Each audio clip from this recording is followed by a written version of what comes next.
I was folding laundry in the living room when my granddaughter Julia walked in from school. It was a Thursday afternoon, around 3:30. The September sun streamed through the bay windows of our home in Meadowbrook, Connecticut. Julia dropped her backpack by the door and walked over to me with that serious expression she sometimes got. "Grandma," she said quietly, "can I stop taking the vitamins Miss Caroline gives me?" My hands froze mid-fold. The pillowcase I'd been working on slipped from my fingers onto the couch. "What vitamins, sweetheart?" I asked, keeping my voice steady even though my heart had started racing. Julia twisted the hem of her school uniform. "The lady from next door. She comes over when you're at your book club on Tuesday and Thursday afternoons. She says Grandpa asked her to give me vitamins to help me grow stronger." I felt the blood drain from my face. My husband, William, had never mentioned anything about vitamins. And Miss Caroline? That was Caroline Fletcher, the young woman who'd moved into the rental house next door about 6 months ago. Tall, blonde, always wore expensive clothes that seemed too fancy for a supposedly unemployed woman living alone. "Where are these vitamins now?" I asked. "In my room. In the top drawer of my desk. Miss Caroline said it's our little secret, that Grandpa wants me to be healthy, so I shouldn't tell you because you worry too much." Every instinct in my body screamed danger. I'd raised 3 children, worked 25 years as a school nurse before retiring. I knew what manipulation looked like. "Julia, honey, go get those vitamins for me right now." She nodded and ran upstairs.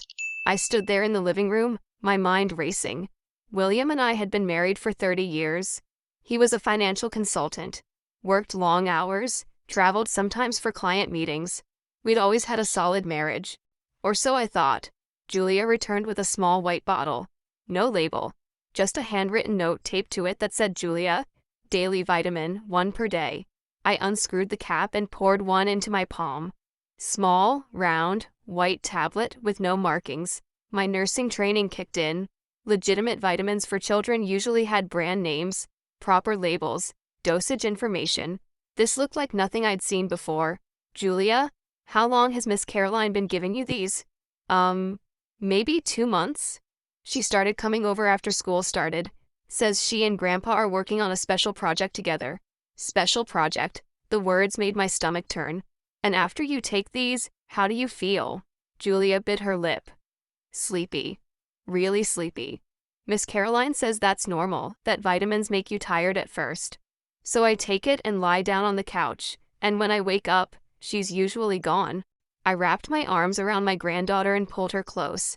"You did the right thing telling me. Sweetheart, don't take any more of these, okay? And this stays between us for now." As soon as Julia went back to her room to do homework, I called my friend Dorothy, who'd been a pharmacist for 40 years before retiring. She lived 10 minutes away.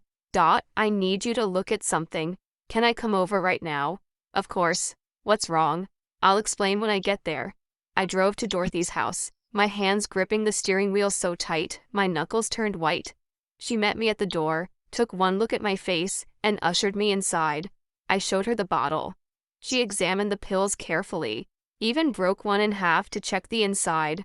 "Eleanor, these aren't vitamins. I can't tell you exactly what they are without a lab test, but based on the size, shape, and the way it breaks, this looks like some kind of sedative, possibly a prescription sleep aid." "Are you sure?" I'd stake my license on it. "Where did you get these?" I told her everything. About Miss Caroline, about Julia being told to keep secrets, about my husband supposedly being involved. Dorothy's face went pale. "Eleanor, you need to get these tested immediately, and you need to find out what your husband knows. But be careful. If he's involved in giving prescription medication to a child without medical need, that's criminal." I drove home in a daze. William wouldn't be back from his Hartford office until around 7. I had time to think, to plan. I put the pills in a Ziploc bag and hid them in my closet. Then I did something I'd never done in 30 years of marriage. I went through William's things.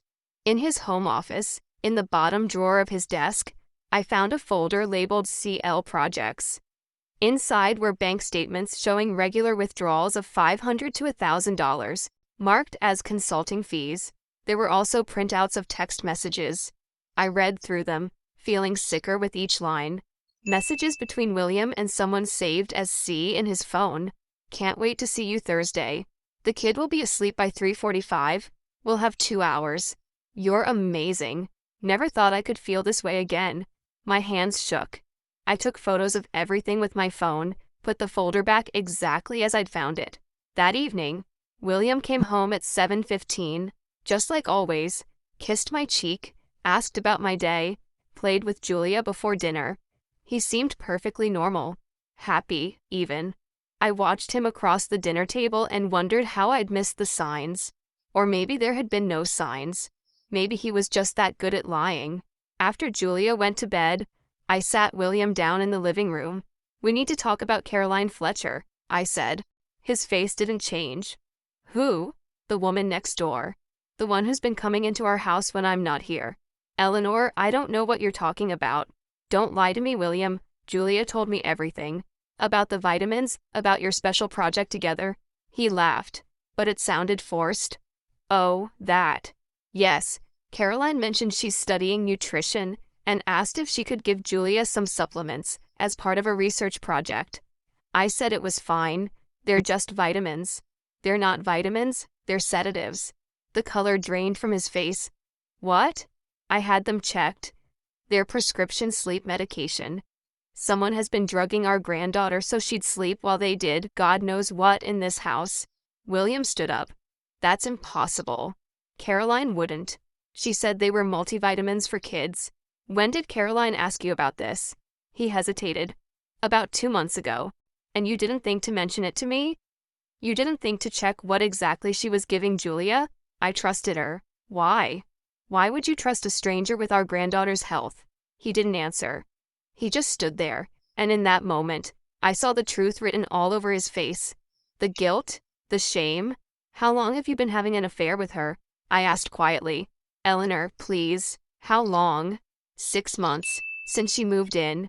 I didn't mean for it to happen. You and we've been distant lately. You're always busy with your book club, your volunteer work." I felt lonely. I laughed bitterly. "So you slept with the neighbor. And when your mistress wanted private time with you in our house, you let her drug our granddaughter. Do you understand what you've done?" "I didn't know about the sedatives." "I swear."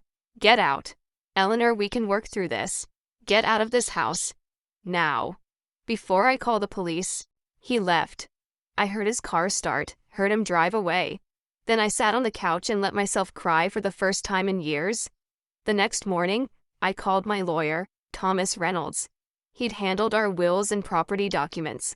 Now I needed him for something else. "Thomas, I need to file for divorce. And I need to report a crime." I went to the police station that afternoon, brought the pills, brought Julia, brought all the evidence I'd gathered. The detective assigned to the case was a woman named Lisa Chen.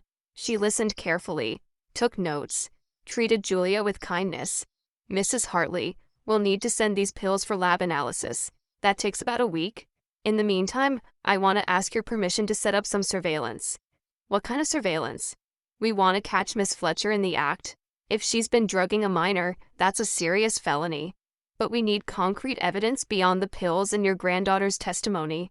"What do you need from me?"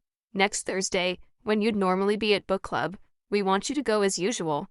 But we'll have an undercover officer parked outside your house, and we'll have Julia wear a recording device. If Miss Fletcher shows up and attempts to give Julia medication, we move in and make the arrest." I looked at Julia. She was scared, I could tell. But she nodded. "I can do it, Grandma. I want to make sure she doesn't hurt other kids." Detective Chen smiled at her. "You're very brave, Julia." The week that followed was the longest of my life. I went through the motions, cooked meals, helped Julia with homework, pretended everything was normal. William called every day. I didn't answer. He sent flowers. I threw them away. He sent emails begging for another chance. I forwarded them to my lawyer. The lab results came back on Tuesday. Detective Chen called me. "Mrs. Hartley, the pills contain zolpidem, a prescription sleep medication for adults. The dosage in each pill would be enough to heavily sedate a child Julia's size for 3 to 4 hours. If she'd continued taking these, they could have caused serious liver damage, dependency, and developmental issues." I felt sick. And Caroline Fletcher? We ran her background. Her real name is Caroline Mitchell. She has a record in New York for fraud and identity theft. No medical credentials whatsoever. We believe she targeted your husband deliberately. Why? Money. We think she researched wealthy men in the area, found your husband, engineered a meeting, seduced him, and then used access to your home to steal valuables. We found several items missing from your home listed on online marketplaces under her accounts. I hadn't even noticed things were missing. I checked the house that evening. My grandmother's silver candlesticks, a jade figurine from our China trip, several pieces of jewelry, all gone. Thursday came. I went to book club as usual, but I couldn't focus on the discussion. My phone was in my purse, volume on high, waiting for Detective Chen's call. At 3:45 my phone rang. "We've got her, Mrs. Hartley. Come home." I drove back at twice the speed limit. There were 2 police cars in front of my house. Caroline was being led out in handcuffs, screaming that this was a mistake, that she'd done nothing wrong. Julia was sitting on the front porch with a female officer, looking small but brave. I ran to her and wrapped her in my arms. "You did so good, baby, so good." Detective Chen walked over. Julia was perfect. Miss Fletcher arrived at 3:30, let herself in with a key, gave Julia the pill, and told her to lie down. "We have everything on recording. She's being charged with child endangerment, administering controlled substances to a minor, theft, and fraud. With her record, she's looking at 5 to 10 years. And my husband? That's up to you. If you can prove he knew about the sedatives, we can charge him as an accessory."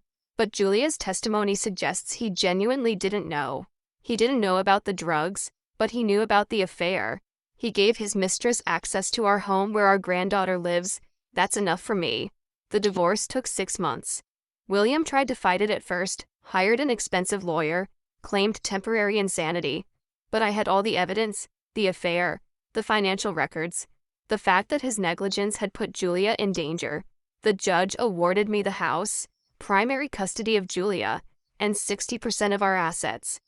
William got visitation rights every other weekend, supervised for the first 6 months. Caroline Mitchell pleaded guilty in exchange for a reduced sentence of 6 years. She admitted everything. She'd researched wealthy men, found William through a business directory, rented the house next door specifically to get close to him. The pills were meant to keep Julia asleep so she could steal from our house and have private time with William. She'd stolen over $30,000 worth of items in 2 months. Julia had nightmares for a while, worried that the bad lady would come back.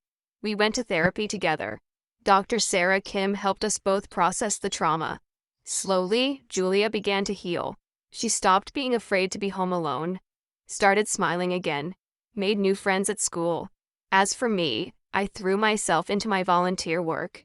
I started a program at the local school teaching children about medicine safety, about trusting their instincts when adults ask them to keep secrets. 2 years after the divorce, I met Robert at a community gardening event.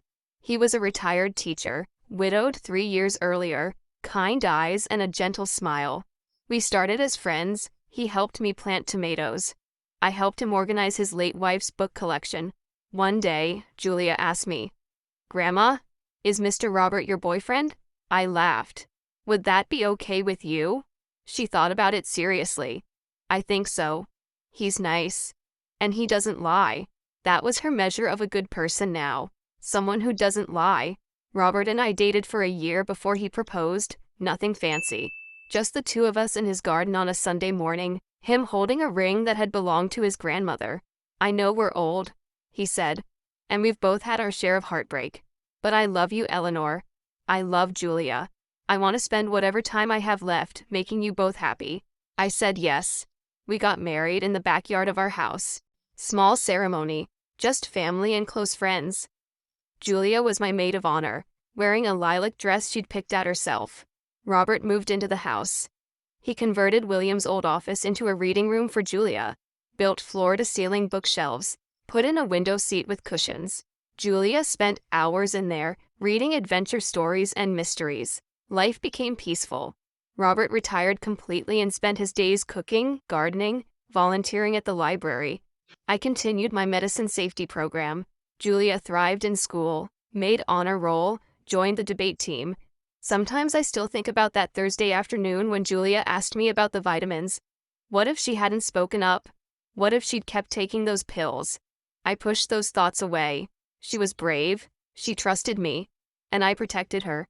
That's what matters. Now Julia is 17, applying to colleges. She wants to study criminal justice. Says she wants to protect other kids the way Detective Chen protected her. Robert and I sit on the porch some evenings, watching Julia walk the dog around the neighborhood. She's confident now, strong, unafraid. You raised her well, Robert says. We're raising her well, I correct him. He takes my hand. We sit in comfortable silence as the sun sets over Meadowbrook. I think about William sometimes. He remarried last year, a woman from his office. I heard through mutual friends that he's trying to rebuild his life. I don't wish him ill. I just don't think about him much anymore. The scars from that time have faded. Julia and I talk about it sometimes. She asks questions. I answer honestly.